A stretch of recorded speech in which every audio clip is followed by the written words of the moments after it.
Middle east में जिस तरीके से इस वक्त हालात हैं, ऐसे में मिलेगा एटम बम तो ईरान दिखाएगा दम, यह बड़ा सवाल है। और इसी से जुड़ी एक बड़ी खबर आपको बताते हैं, क्योंकि राष्ट्रपति पुतिन से ईरान के विदेश मंत्री की मुलाकात हुई है। मॉस्को में पुतिन के साथ ईरानी विदेश मंत्री सैयद अब्बास अराक्ची की मुलाकात हुई है। और आपको बता दें कि यह मुलाकात जो है वो काफी अहम है। दुनिया की नजरें इस मुलाकात पर हैं, क्योंकि अमेरिका के द्वारा किए गए स्ट्राइक के बाद सीधा ईरान के विदेश मंत्री जो हैं वो मॉस्को पहुंचे और मॉस्को में उनकी पुतिन से जो है वो मुलाकात हुई है। और साथ ही साथ इस मुलाकात में क्या कुछ हुआ है ये भी हम आपको बताते हैं, क्योंकि रूस के पूर्व राष्ट्रपति की तरफ से ये बयान भी सामने आया था कि ईरान को कई देश जो है वो न्यूक्लियर हथियार दे सकते हैं। ऐसे में बड़ा सवाल यह है कि ईरान को कौन देगा एटमी हथियार, क्योंकि जिस तरीके से एक बयान का मैंने जिक्र किया जो मैं आपको बताता हूं, रूस के पूर्व राष्ट्रपति हैं दिमित्री मेदवेदेव, और उनकी तरफ से कहा गया कि कई देश ईरान को परमाणु हथियार दे सकते हैं। ईरान को सीधे परमाणु आपूर्ति के लिए कई देश जो हैं वो तैयार हैं, वो कहते नजर आए। अमेरिकी हमलों से ईरान का शासन जो है वो मजबूत हुआ है। साथ ही हमलों के बाद ईरान की जनता में एकजुटता जो है वो बढ़ी है। सड़कों पर नजर भी आए बड़ी संख्या में लोग। ईरान पर हमले का अमेरिकी अभियान जो है वो विफल रहा, ये रूस के पूर्व राष्ट्रपति जब कह रहे हैं तो इसके साथ ही वो कहते हैं कि राजनीतिक रूप से भी अमेरिका का ये जो अभियान है वो विफल था। ट्रंप ने अमेरिका को युद्ध की तरफ धकेल दिया है। रूस के पूर्व राष्ट्रपति दिमित्री मेदवेदेव ये कह रहे हैं। इसके साथ ही वो ये कह रहे हैं कि एक नए संघर्ष में अब अमेरिका जो है वो उलझ गया है। और इसीलिए इस बयान के बाद से जो है वो कई बड़े सवाल जो है वो उठ रहे हैं। अब ऐसे में बड़ा सवाल यह है कि जो बयान है, क्या ये इसके बाद ईरान का प्लान हो सकता है? इससे 5 बड़े सवाल आए हैं। क्या ईरान कुछ बहुत बड़ा करने की तैयारी में है और इसीलिए तुरंत ईरानी विदेश मंत्री मॉस्को पहुंचे हैं? सरेंडर नहीं तो ईरान क्या करने वाला है, ये इस वक्त अमेरिका भी सोच रहा है कि आखिर ईरान जो है वो करेगा क्या। तीसरा बड़ा सवाल यह है कि क्या ईरान के पास अपना परमाणु बम है, क्योंकि परमाणु बम ईरान बना रहा है। इसी आशंका पर तो अमेरिका ने हमला किया। साथ ही क्या स्ट्राइक से पहले ईरान ने परमाणु जखीरा सुरक्षित कर लिया था, क्योंकि ईरान का दावा है कि कोई नुकसान नहीं हुआ है हमारे परमाणु प्रोग्राम को। इसके साथ ही पुतिन से किस मदद के लिए मॉस्को पहुंचे हैं ईरानी विदेश मंत्री सैयद अब्बास अराक्ची, ये बड़ी खबर है, ये बड़ा है पॉइंट जिस पर सबकी निगाहें हैं। वहीं आइए जरा आपको यह भी मैं समझाता हूं जल्दी से कि कैसे परमाणु तैयारी के संकेत जो हैं वो नजर आ रहे हैं ईरान के 4 खतरनाक बयानों से। पहला, हमारा परमाणु कार्यक्रम कभी खत्म नहीं हो सकता। यह 2 टूक अमेरिका के हमलों के बाद ईरान की तरफ से बयान जब सामने आता है। इसके साथ ही कोई हमसे एटमी तकनीक नहीं छीन सकता। ईरान ने इरादे जो है अपने वो क्लियर कर दिए हैं। साथ ही इजराइल को उसके अपराध की सजा मिलेगी, हम पर जो हमला किया है उसकी सजा मिलेगी। एक देश नक्शे से मिटा तो दुनिया में शांति आ जाएगी, यह जब कहता ईरान नजर आता है तो आप समझिए कि आखिर ईरान की रणनीति क्या है, ईरान का प्लान क्या है और आखिर किस इरादे से ईरान जो है वो पहुंचे हैं ईरान के विदेश मंत्री रूस में। मैं सीधा हमारे डिफेंस एडिटर राजीव रंजन का रुख करता हूं, जो इस वक्त मेरे साथ जुड़ रहे हैं, और भी तमाम मेहमान हमारे साथ जुड़ेंगे, उनसे भी चर्चा करेंगे। राजीव, क्या कुछ जानकारियां निकलकर सामने आ रही है? ईरान के विदेश मंत्री मॉस्को पहुंचे, पुतिन से मुलाकात हुई। देखिए, बस फिलहाल अभी पोस्टरिंग नजर आ रही है कि जिस तरह से जो रूस के राष्ट्रपति जो है ईरान के विदेश मंत्री के साथ जिस तरह से मिल रहे हैं, और इससे पहले उनकी 2 मुलाकातों पर गौर करें। इससे पहले वियना में वो मिलते हैं, किससे मिलते हैं कि जो यूरोपियन कंट्रीज के कई सारे नुमाइंदे थे, अंतर्राष्ट्रीय परमाणु एजेंसी के लोगों से मिलते हैं। उसके बाद तुर्की में होते हैं, तुर्की के विदेश मंत्री से मिलते हैं, और अब फिर रूस से मिलते हैं। रूस, अब देखने वाली बात है कि रूस जो है ईरान को किस तरह मदद देता है। हालांकि हथियार के मामले में मदद देगा या नहीं देगा ये कहना बहुत मुश्किल है, चूंकि 2.5 साल से वो खुद यूक्रेन के साथ फंसा हुआ है। लेकिन उसके बावजूद जिस तरह से खुलकर जो है, जिस तरह से रूस और चीन जो है ईरान के पक्ष में सामने आया, इससे ईरान को कह सकते हैं बहुत बड़ा हौसला मिला। और पहले भी अगर बात करें, जब इराक और ईरान की बात करें, तो उस समय भी ईरान अपने दम पर अपनी लड़ाई लड़ता रहा था। लेकिन मौखिक समर्थन की बात करें, बातों से जरिए बात करें, तो न केवल चीन सामने आया, सामने आया, बल्कि खाड़ी के कई देश भी ईरान के समर्थन में सामने दिख रहे हैं। बिल्कुल, बहुत शुक्रिया आपका राजीव, हमारे साथ जुड़कर तमाम जानकारी दर्शकों तक पहुंचाने के लिए। तो सबकी निगाहें हैं कि आखिर पुतिन जो है वो क्या कुछ कहते हैं ईरान के विदेश मंत्री को। वहीं एक और बड़ी खबर आपको इस वक्त बता दूं जो सामने आ रही है, जहां इजराइल का ईरान पर ताबड़तोड़ हमला लगातार जारी है। ईरान के फोर्डो न्यूक्लियर साइट पर हमले की खबर आ रही है। अमेरिका के बाद इजराइल की तरफ से इस फोर्डो साइट पर अटैक किया गया है। आपको बता दें कि कल अमेरिका ने भी फोर्डो न्यूक्लियर साइट पर हमला किया था। ईरान की न्यूज एजेंसी के मुताबिक यह हमला ठीक उसी जगह किया गया है जहां रविवार सुबह अमेरिका ने हमला किया था। तो यह बड़ी डेवलपमेंट है इस वक्त, क्योंकि एक बार फिर से फोर्डो न्यूक्लियर साइट पर हमला किया गया है। तमाम मेहमान भी लगातार हमारे साथ जुड़ रहे हैं, मैं उनका भी आपसे परिचय करा देता हूं। मेरे साथ प्रोफेसर संतेश कुमार सिंह जी, जो कि इंटरनेशनल स्टडी सेंटर जेएनयू में प्रोफेसर है, वो जुड़ रहे हैं। इसके साथ ही साथ आसिम रमीज दाऊदी साहब, जो कि विदेश नीति विशेषज्ञ हैं, वो भी जुड़ रहे हैं। मैं सबसे पहले संतेश जी आपसे समझना चाह रहा हूं, ये जो एक बार फिर से खबर आई है कि इजराइल ने फोर्डो न्यूक्लियर प्लांट पर हमला किया है, ये क्या दिखा रहा है कि जो अमेरिका का हमला था वो पूरी तरीके से वो अचीव नहीं कर पाया है जो मोटिव था, इसलिए बार बार स्ट्राइक किया जा रहा है? जी, निश्चित रूप से देखिए, अभी जितना घटनाक्रम घटा है, आप देखेंगे बहुत क्लोज कोऑर्डिनेशन है इजराइल और अमेरिका के बीच में। आप देखेंगे ऐसा नहीं कि जो इजराइल पहले अटैक कर रहा था उससे अमेरिका कहीं अलग था या उस निर्णय में अमेरिका बाहर था। अमेरिका कहीं कहीं इजराइल को बैक कर रहा था, तमाम सूचनाएं साझा कर रहा था, बार बार ईरान को वार्न भी कर रहा था कि ईरान अगर मजबूर करेगा तो अमेरिका भी आएगा वार में। लेकिन ये नहीं संभव किया था। आज के एक दिन पहले ही डोनाल्ड ट्रंप बोलते हैं कि 15 दिन तक अमेरिका अटैक नहीं करेगा ईरान। और उस बीच ही आप आकर के वहां B-2 बॉम्बर्स बम ड्रॉप करते हैं और 3 महत्वपूर्ण परमाणु केंद्रों पर, संयंत्रों पर। तो आप समझिए कि कितनी बड़ी योजना पहले से बना के चल रहे थे। तो उसी क्रम में अभी जो इजराइल ने अटैक किया उसी क्रम में है, और उनका मेन लक्ष्य है अमेरिका और इजराइल दोनों का मेन लक्ष्य है ईरान को परमाणु जो हथियारों से दूर रखो। आपको पता है यूरेनियम संवर्धन सबसे ज्यादा अगर कहाँ तैयारी कर चुका है तो ईरान है। आज एडवांस स्टेज पे है, वो जब चाहे तो बना सकता है परमाणु हथियार। इसी क्रम में कोशिश कर रहे हैं दोनों देश मिलकर कि किसी भी तरीके से ईरान को जो है वो दूर रखा जाए। मैं आता हूं संतेश सर आपके पास। मैं सीधा मेरे सहयोगी मोहम्मद गजाली का रुख करता हूं जो इस वक्त न्यूज रूम से मेरे साथ जुड़ गए।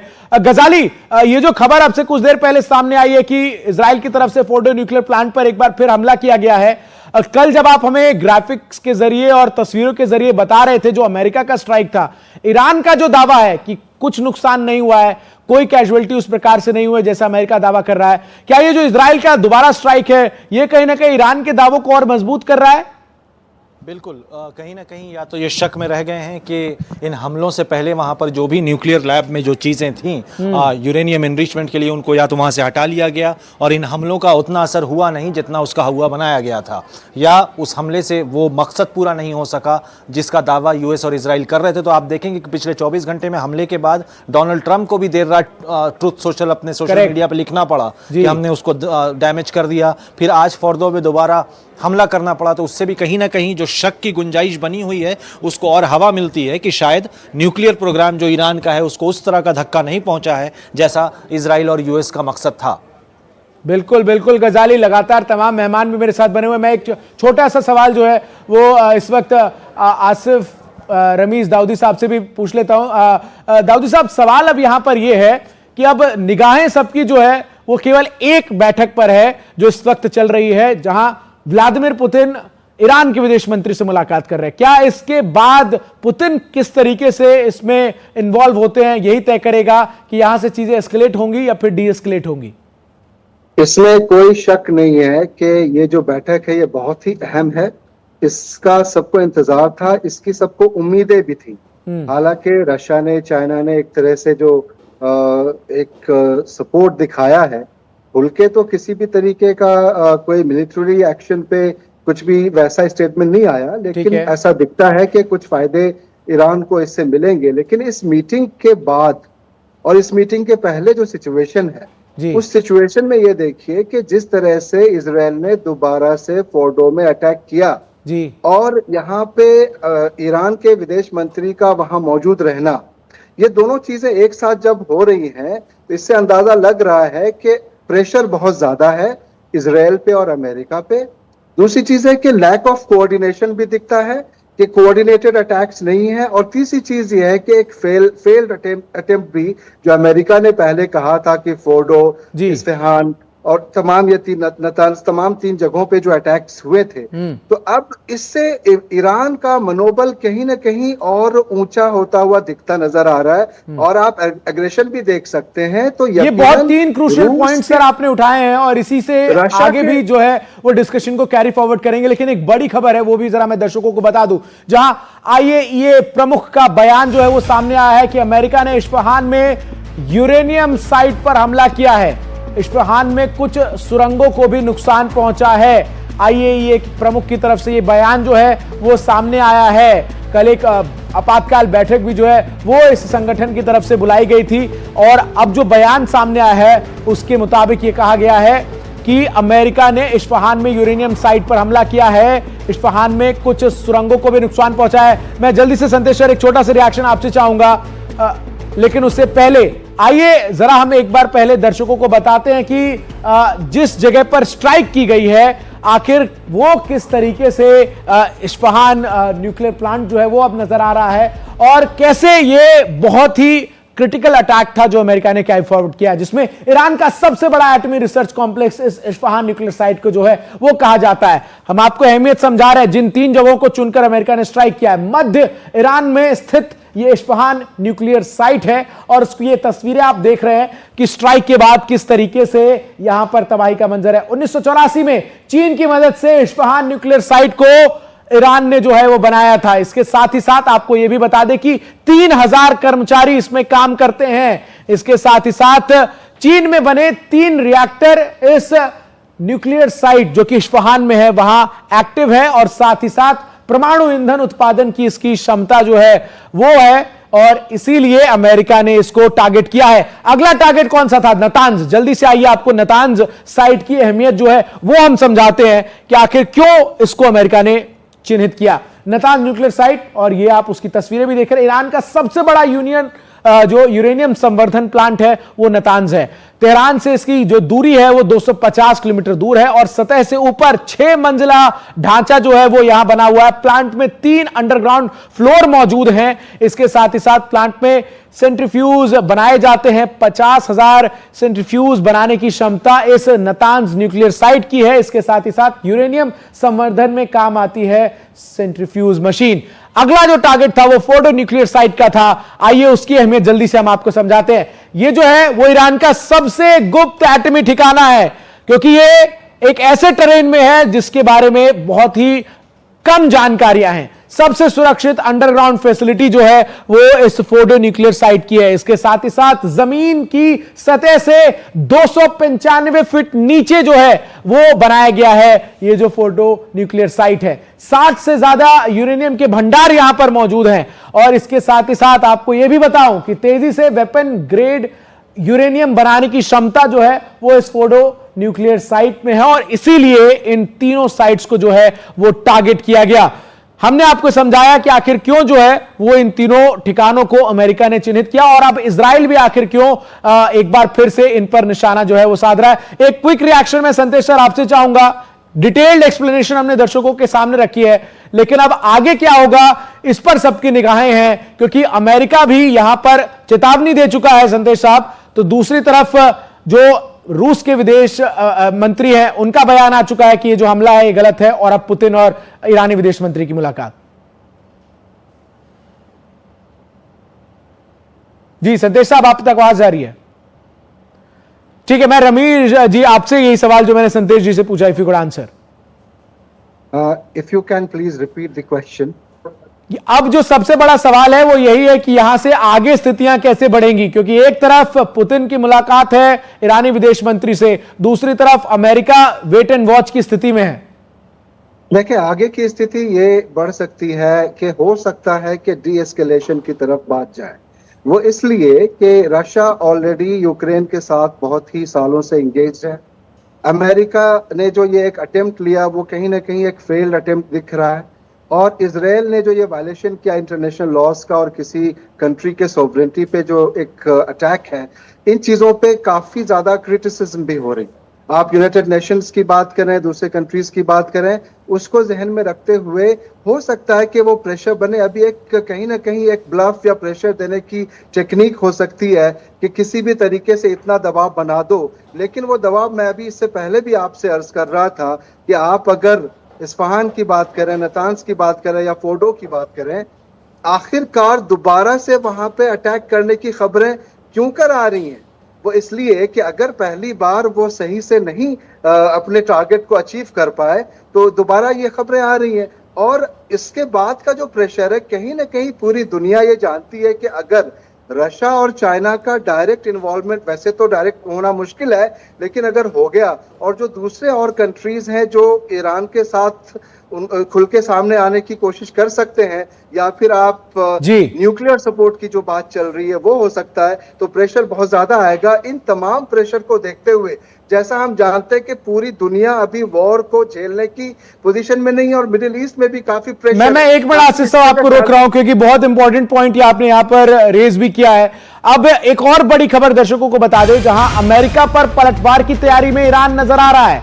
अपनी नौसेना का इस्तेमाल कर सकता है ईरान, ये जानकारी सामने आ रही है, क्योंकि जो सुप्रीम लीडर है अयातुल्लाह अली खमेनी, इनकी तरफ से कह दिया गया है कि दुश्मन को जवाब जो है वो मिलेगा। राष्ट्रपति पुतिन से ईरान के विदेश मंत्री की मुलाकात जो है वो एक तरफ चल रही है, वहीं अमेरिका और इजराइल दोनों को जवाब देने की तैयारी में इस वक्त जो है वो नजर आ रहा है। आइए आपको अब जरा बताते हैं कि कैसे जो ईरान है उसने अमेरिका को धमकी दी है और उस धमकी के क्या मायने हैं। ईरानी सेना के प्रवक्ता हैं इब्राहिम जुल्फिकार, इनकी तरफ से कहा गया है कि हमले के गंभीर परिणाम जो है वो भुगतने होंगे अमेरिका को। इसके साथ ही कहा गया है कि जुआरी ट्रंप ने जंग शुरू की, खत्म हम करेंगे। अमेरिका के राष्ट्रपति को जुआरी कहते तक नजर आ रहे हैं। साथ ही ईरान के टॉप कमांडर अब्दुल रहम मौसवी ने भी कह दिया है कि हम जो है कभी भी पीछे नहीं हटेंगे। तो अब्दुल रहीम मौसवी का ये बयान जो है वो हमने आपको बताया, अपराधी अमेरिका को जवाब देंगे। ये दो टूक जो तमाम शीर्ष सैन्य कमांडर हैं अब ईरान के, वो ये कहते नजर आ रहे हैं और कहा है कि अमेरिका ने हमारी संप्रभुता पर हमला किया है, हमारी पवित्र भूमि पर आक्रमण हुआ है, इसलिए इसे जाने नहीं दिया जाएगा। अब आइए एक और बयान आपको सुनवाते हैं, यह ईरान के विदेश मंत्री का। ईरान के विदेश मंत्री सैयद अब्बास अरागची की तरफ से क्या कहा गया है, वो कह रहे हैं अमेरिका को अपने किए की जिम्मेदारी लेनी होगी। विदेश मंत्री इस वक्त कहां पर हैं? विदेश मंत्री इस वक्त पुतिन से बातचीत कर रहे हैं, मॉस्को में मौजूद है। अब जो कुछ होगा उसके लिए अमेरिका जिम्मेदार है। लगातार तमाम मेहमान हमारे साथ बने हुए हैं। मैं संतेश सर, क्विक रिएक्शन आपका चाह रहा हूं। जो डेवलपमेंट इस वक्त लगातार मिडिल ईस्ट में बनती हुई नजर आ रही है, ऐसे में सबसे बड़ा सवाल है कि ऑप्शंस क्या है इस वक्त ईरान के पास, क्या करेगा ईरान, क्या नजर आ रहा है आपको? देखिए, निश्चित रूप से चंदन, सबसे जो इम्पोर्टेंट बात अभी फिलहाल होने वाली वो यही है कि ईरान कोशिश करेगा किसी भी तरह से जो हमले हो रहे हैं वो रुके, पहला नंबर एक।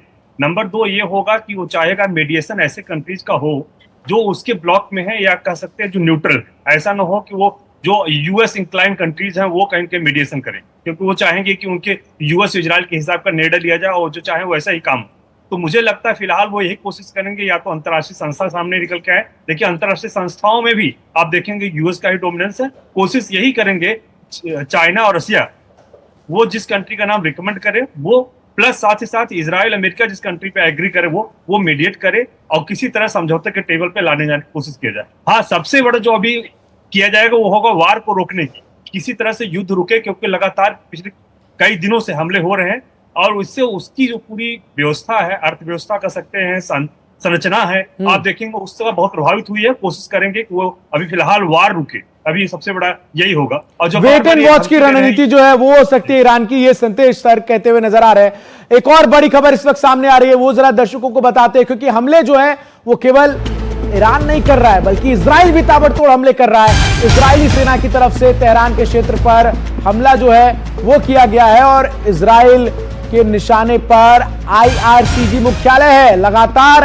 हमले कर रहे हैं इजरायली जेट, एक के बाद एक लगातार स्ट्राइक जो है वो की जा रही है। तो लगातार जंग के इस 11वें दिन भी कभी ईरान की तरफ से बैलिस्टिक मिसाइल्स का जखीरा जो है वो इजराइल के कई शहरों पर दागा जाता है, तो वहीं इजरायली सेना ताबड़तोड़ तेहरान के अलग अलग इलाकों में हमला कर रही है और निशाने पर है आईआरजीसी मुख्यालय और लगातार ये हमले जो है वो किए जा रहे हैं। तमाम मेहमान लगातार हमारे साथ बने हुए। मैं एक सवाल जल्दी से रमीज सर आपसे चाह रहा हूं। ईरान और इजराइल के बीच ये जो कॉन्फ्लिक्ट है जब अपने 11वें दिन में है, तो अभी भी अमेरिका के स्ट्राइक के बाद चीजें कहीं से भी डीएस्केलेट होती नजर नहीं आ रही हैं। ये दोनों आपस में लगातार एक दूसरे के अलग अलग साइट्स पर हमला जो है वो जरूर कैरी फॉरवर्ड कर रहे हैं। डीएस्केलेशन तो हुआ ही नहीं है और ना उसके लिए कोई कोशिश की गई, बल्कि ये एक फोर्स यूज करके एक कहते हैं ना अशांति फैला के शांति की बात करना, वो वाली डायरेक्शन में एक चीज जा रही है। और जहां तक सवाल है यूनाइटेड नेशंस की अभी बात हो रही थी या दूसरे कंट्रीज के मीडिएशन की बात हो रही थी, तो खुद यूनाइटेड नेशन के जनरल सेक्रेटरी ने भी इसको क्रिटिसाइज किया और ये कह दिया है कि it's a threat to the international peace and security. तो अब इसके बावजूद भी डी एस्केलेशन का कहीं पे कोई ऐसा एक रास्ता दिखता हुआ नजर नहीं आ रहा। जैसा मैंने आपसे कहा कि आज जो ये मीटिंग होगी रशिया में और उसके बाद जो कुछ डेवलपमेंट्स होंगे तो शायद डी एस्केलेशन की तरफ बात जाए। और अंतर्राष्ट्रीय संगठनों का इसमें रोल किस प्रकार है, ये तो अब पूरी दुनिया देख रही है, जहां केवल निंदा और केवल दोनों पक्षों के शांति बरतने की अपील भर जो है वो की जाती है, कुछ ठोस नहीं किया जाता है अब अंतर्राष्ट्रीय संगठनों की तरफ से। एक बड़ी जानकारी इस वक्त सामने आ रही है, जहां उत्तरी इजराइल में जो सायरन्स हैं वो बज रहे हैं क्योंकि ईरान की तरफ से मिसाइलें दागी गई हैं और मिसाइलों को रोकने की कोशिश की जा रही है। आयरन डोम जो है वो एक्टिव हो चुका है। वहीं आईडीएफ की तरफ से लोगों को सुरक्षित स्थानों पर जाने को कहा गया है। तो ये बड़ी जानकारी इस वक्त सामने आ रही है क्योंकि ईरान भी लगातार रुक रुक कर इजराइल के अलग अलग इलाकों को निशाना बना रहा है।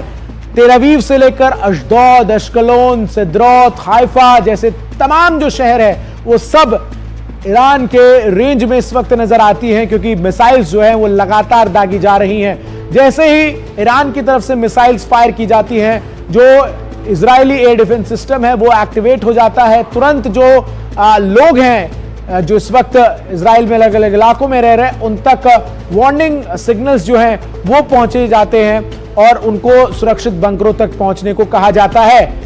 लेकिन जो स्थिति है वो लगातार इस 11वें दिन इजराइल और ईरान के बीच जारी संघर्ष में बढ़ती हुई नजर आ रही है। मिसाइलों को रोकने की कोशिश लगातार की जा रही है। सेना जो है वो लोगों को सुरक्षित स्थानों पर जाने को कह रहा है। तो जानकारी लगातार हम आपको दिखा भी रहे हैं तस्वीरों के जरिए भी कि किस तरीके से जो आयरन डोम है वो बहुत सारी जो मिसाइल्स हैं उनको तो हवा में इंटरसेप्ट कर मार गिराता है, लेकिन 100% प्रिसाइज आयरन डोम भी नहीं है तमाम हमलों को रोकने में। और यही वजह है कि कुछ स्ट्राइक्स जो हैं वो ईरान की तरफ से जो किए जा रहे हैं वो रिहायशी इलाकों में, रेजिडेंशियल इलाकों में और इसके अलावा जो बिजनेस सेंटर्स हैं, जो पावर स्टेशंस हैं, उन पर हिट हो रही हैं। तो हमलों के बाद किस तरीके से सायरन जो है वो बज उठे और लोग जो सड़कों पर ट्रैवल कर रहे थे अपनी गाड़ियों को रोककर अपने आसपास के बंकर्स में जा छुपे, उसकी ये तस्वीरें हैं। लगातार तस्वीरें हम आप तक पहुंचा रहे हैं। एनडीटीवी के जो सहयोगी हैं अंकित त्यागी वो ग्राउंड जीरो पर मौजूद हैं और वो तमाम तस्वीरें हम तक पहुंचा रहे हैं। संदेश सर, एक क्विक रिएक्शन मैं आपसे चाह रहा हूं। जो इस वक्त यहां पर पूरी पिक्चर नजर आ रही है, क्या अब यहां से ईरान जो है वो कदम पीछे खींचेगा? क्योंकि अयातुल्लाह अली खमेनी हो वो उन्होंने स्पष्ट कर दिया है, ईरान के शीर्ष कमांडर्स ने स्पष्ट कर दिया कि हमला तो हम करेंगे, हमला कब होगा, कहां होगा, इंपैक्ट क्या होगा, अब इसका इंतजार जो है वो अमेरिका समेत दुनिया के तमाम देश कर रहे हैं क्या? नहीं, देखिए निश्चित रूप से अभी हमला नहीं रोकेंगे। उसका कारण है, आप देखिए भाई वो दोनों ही देश, चाहे इजराइल ईरान, दोनों युद्ध में है और युद्ध में जो देश होते हैं वो अचानक से अपने आप को न्यूट्रलाइज नहीं कर सकते। ऐसा नहीं होता सामान्य स्थिति में चले जाए, उनको रिटेलिएट तो करना ही कंपल्सन है। और दूसरी बात ये भी है कि आपको जैसे सबको पता है जो मुस्लिम कंट्रीज हैं उसमें कहीं न कहीं ईरान अपना दबदबा बनाए रखना चाहता है, वो प्रूव करना चाहता है उसके अंदर एक लीडर से एबिलिटी है और वो तमाम मुस्लिम देशों को न्याय दिलाने के लिए आगे बढ़ सकता है। जो बार वो कहता भी रहता है कि हम चाहें तो मिल करके एक समूह बना के मजबूत हो सकते हैं। लेकिन ऐसी स्थिति में आप देखिए बार बार वहां से स्टेटमेंट निकल रहा है कि आज ईरान है, कल हो सकता है दूसरा कोई मुस्लिम कंट्री हो। इसलिए सब देशों को एक साथ आना चाहिए, अमेरिका और इजराइल के खिलाफ हमें आवाज बुलंद करनी चाहिए और युद्ध को आगे बढ़ाना चाहिए। और उसी क्रम में जिस तरह से वो काउंटर अटैक कर रहा है इजराइल में, देखेंगे वो यही मैसेज देने की कोशिश कर रहा है कि अगर हम चाहें मजबूती से। मैं आपको संदेश से रोक रहा हूं क्योंकि इस वक्त दक्षिणी इजराइल में अशदोद शहर जो है वो एनडीटीवी की टीम पहुंच चुकी है और अशदोद में आपको बता दें कि पावर स्टेशन पर हमला हुआ था। तो ये बड़ी जानकारी इस वक्त आपको दे रहे हैं। दक्षिणी इजराइल में अशदोद शहर में इस वक्त एनडीटीवी की टीम पहुंच चुकी है और अशदोद पहुंचने वाला अकेला भारतीय चैनल एनडीटीवी है। 3 घंटे पहले यहां पर पावर स्टेशन पर हमला हुआ था। मेरे सहयोगी अंकित त्यागी इस वक्त मेरे साथ सीधा अशदोद से जुड़ रहे हैं। अंकित, ना केवल तेल अवीव बल्कि अशदोद, एश्केलोन, सिद्रोत, हाइफा जैसे जो तमाम बड़े शहर हैं इजराइल के, वो ऐसा नजर आ रहा है कि ईरान के मिसाइल्स के रेंज के अंदर हैं इस वक्त। देखिए, आप बिल्कुल ठीक कह रहे हैं। अभी करीब 10:30 बजे के आसपास ये जो हमला हुआ था, उसमें जो इस पूरी लड़ाई का एक बड़ा एस्केलेशन जो है वो सामने आया है। क्योंकि इस वक्त जहां से मैं आ रहा हूं, जैसे आपने बाकी शहरों के नाम लिए, लेकिन अशदोद इंपॉर्टेंट इसलिए हो जाता है कि ये पहली बार 13 जून से जो लड़ाई शुरू हुई है उसमें पहली बार एक क्रिटिकल इलेक्ट्रिसिटी इंफ्रास्ट्रक्चर के ऊपर मिसाइल से हमला किया गया है। मैं आपको जरा अपने पीछे कुछ तस्वीरें ये दिखाना चाहता हूं। ये अगर आप देखेंगे तो यहाँ पर यही वो पावर स्टेशन है जिसके ऊपर कुछ देर पहले, करीब 2.5 से 3 घंटे पहले हमला हुआ था। इसकी जो दीवार है बाहर की, ये पूरी दीवार टूटी हुई आपको नजर आ रही होगी और इस वक्त यहाँ पर काम चल रहा है इसको रीस्टोर करने का। क्योंकि जब ये हमला हुआ उसके बाद हमें ये बताया गया कि हमले के तुरंत बाद यहाँ पर करीब 8,000 जो घर हैं आसपास के, वहाँ की इलेक्ट्रिसिटी, बिजली जो वो कट गई थी। उसके बाद काफी मशक्कत के बाद पार्शली जो बिजली है उसको रिस्टोर किया गया है और अभी भी यहां पर मरम्मत का काम चल रहा है। कुछ देर पहले हमने यहां पर जो अधिकारी हैं उनसे भी बात की और उन्होंने हमें बताया कि जो मिसाइल था उसका जो इम्पैक्ट है वो इसका जो मेन कोर एरिया है, कोर इलेक्ट्रिसिटी जनरेशन का जो एरिया है वहां पर उसका इम्पैक्ट नहीं हुआ, बल्कि उसका जो इम्पैक्ट है उसकी पेरिफेरी में यानी कि बाहर की तरफ हुआ। इस वजह से उन्हें उम्मीद है कि आज शाम तक ये बिल्कुल दोबारा जैसे इलेक्ट्रिसिटी जनरेशन का जो पूरा काम है और जितना भी नुकसान है आसपास के इलाकों में जो बिजली पहुंचाने का काम है वो सब पूरा कर लिया जाएगा। तेज गति से यहां पर काम चल रहा है और यहां पर जहां पर भी मैं इस वक्त देख रहा हूं, हम सड़क पे खड़े हुए हैं, इसकी बड़ी ड्रामेटिक एक कुछ जो इमेजेस थी, जो फुटेज आई थी किसी के डैशबोर्ड कैमरा से। मेरे बिल्कुल पीछे इस वक्त मैं जहां खड़ा हूं उसमें कैमरे के मेरे बिल्कुल पीछे 50 मीटर भी नहीं बल्कि मैं कहूं अगर 30 मीटर पे वो सड़क थी जिसमें डैशबोर्ड पर एक लगे हुए कैमरा ने वो जो इम्पैक्ट था इस मिसाइल का जब हमला हुआ उसको कैप्चर किया। और यहां पर सड़क के आसपास पूरे जहां पर मैं खड़ा हूं उसके आसपास भी यहां पे आपको टूटी हुई चीजें और सामान जो है वो बिखरा हुआ दिखाई पड़ेगा। ये जो दीवारें हैं, दीवारों पे इम्पैक्ट समझिए। जी बिल्कुल अंकित, लगातार तमाम तस्वीरें अंकित हमारे सहयोगी पहुंचा रहे हैं किस तरीके से इस वक्त वहां पर इजराइल में स्थिति है। एनडीटीवी इकलौता चैनल है जो इस वक्त अशदोद में मौजूद है और वहां से तमाम जानकारियां अंकित ने पहुंचाई कि कैसे जो है वो पावर स्टेशन को जो है वो निशाना बनाकर ये हमला किया गया और उस दौरान किस प्रकार से धमाका हुआ और धमाके के बाद जो मलबे से गुबार उठा वो कितनी बड़े इंपैक्ट का था, वो इन तस्वीरों से आप अंदाजा लगा सकते हैं। अंकित से हम संपर्क करने की लगातार कोशिश पे हैं, जैसे अंकित जुड़ेंगे और भी जानकारी वो आप तक पहुंचाएंगे। मैं एक छोटा सा सवाल जो है वो यहां जल्दी से संतेश सर आपसे ले लेता हूं। जो इस वक्त स्थिति नजर आ रही है वो ये क्लियर है कि ईरान भी जो है वो अब ऐसे जगहों को टारगेट कर रहा है जहां से इजराइल की इलेक्ट्रिसिटी और अन्य जो मूलभूत चीजें हैं वो संचालित की जाती है और उसका उदाहरण है ये जो पावर स्टेशन पर हमला किया गया है। देखिए, युद्ध का मतलब ही होता है अगर दुश्मन आपको कमजोर करने की कोशिश कर रहा है तो आप अपने दुश्मन को कमजोर करने की कोशिश। आप देखिए लगातार उसके जितने प्रतिष्ठान हैं, जितने संस्थान वहां पे हमले हो रहे हैं इजराइल तरफ से। अभी कल की रात की तो बात आप देख ही रहे हैं कि B-2 बॉम्बर जाट पे वहां परमाणु संयंत्र पे हमला किए। तो कहीं न कहीं इजराइल को जवाब देने की प्रक्रिया में ईरान भी तमाम जगहों पर हमला कर रहा है जो उनके लिए महत्वपूर्ण है, चाहे वो संस्थान हो। आप देखिए 1-2 दिन पहले किस तरह से वहां सबसे बड़ी जो शोध संस्थान था उस पर हमला किया गया। अभी वहां बिजली जितने संयंत्रों पर हमला किया जा रहा है, साथ ही साथ वो कोशिश कर रहे हैं और बिल्कुल। तो हमले जो है वो दोनों तरफ लगातार जारी हैं और कोशिश ये है कि ज्यादा से ज्यादा नुकसान जो है पहुंचाया जाए।